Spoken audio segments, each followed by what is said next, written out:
Hello, everybody. Welcome into the NBA Front Office Show. I am your host, Ron Gutterman, and today we're going to be talking about Mitchell Robinson.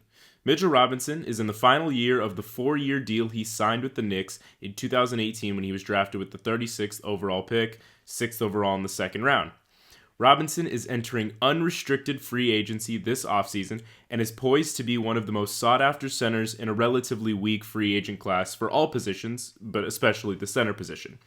The Knicks actually could have triggered restricted free agency last year. It's very rare that a fourth-year player is entering unrestricted free agency, but that is the case with Mitchell Robinson. The Knicks could have triggered restricted free agency last season, but they chose to exercise a team option that allowed him to play the 2021-22 season with the Knicks on a minimum deal. He's making about $1.8 million, which is great value for a player of Robinson's caliber. So here's the deal with Robinson entering unrestricted free agency. He is turning 24 in just a couple of weeks here, so next year will be his age 24 season. And in his first season as a full-time starter this year, this is the first time that he's played a majority of his games as a starter. He is putting up 8.5 points, 8.5 rebounds, and a little under 2 blocks on a ridiculous 77% from the field. So he's definitely an efficient player. He is definitely a, low volume but high efficiency center. And one team that is already showing preliminary interest in Mitchell Robinson is the Detroit Pistons. And this is unsurprising for a number of reasons. The Pistons are a young team. They want young talent, but the Pistons have been searching for a franchise center for the longest time. And now that they have Cade Cunningham and a relatively young core that also includes Marvin Bagley, who is entering restricted free agency this offseason, they are looking for that franchise center. So according to SpotTrack, how much do they have to spend? Well, they project to have about $26 million in cap space. The Pistons are going to be one of a few teams that have a significant amount of cap space to spend. Now, the Pistons are not getting any max contract guys. That's not where the Pistons are at. And there aren't a lot of max contract guys available this offseason anyway. But they could be a team that throws a relatively big contract at Mitchell Robinson, and it makes it very difficult for other teams to match because there aren't a lot of teams with the same salary cap space that they have.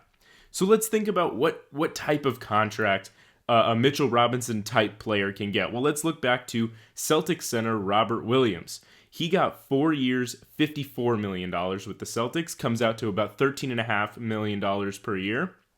Perhaps, maybe the Pistons would be willing to pay this type of price for Mitchell Robinson. Now, there is some disagreement about whether he's actually worth that much. According to some rumors, executives have projected that Mitchell Robinson is worth about $10 to $12 million a year, something along the lines of a 3-year, $30 to $36 million contract is kind of what, is rumored to be a fair deal for Mitchell Robinson. Maybe the Pistons go all out and give him that 4 for 54 that Robert Williams got to show their commitment to him. I mean, they have the cap space to do so, and if they did that, it's really difficult to see another team matching $13.5 million for Mitchell Robinson. Mitchell Robinson, again, fine player, high efficiency. There have been some injury concerns. There have been some availability concerns. And he's not a high volume guy. We're talking about 8.5 points, 8.5 rebounds, a little under 2 blocks. So he's not this type of guy. Robert Williams is probably a better player at this point, and the Celtics showed that commitment to him. But that does set the market for centers that are kind of that caliber. So maybe the Pistons throw that out there, and no team wants to match, and it's a done deal. Mitchell Robinson heads to the Pistons. Of course, the Knicks can try to hold on to him. They will have his bird rights, and they will be able to go over the salary cap to re-sign him, up to any amount. So if the Pistons offer 4 for 54 and the Knicks decide, well, you know what, we do want to keep Mitchell Robinson around, they could easily match that. Mitchell Robinson stays, no big deal.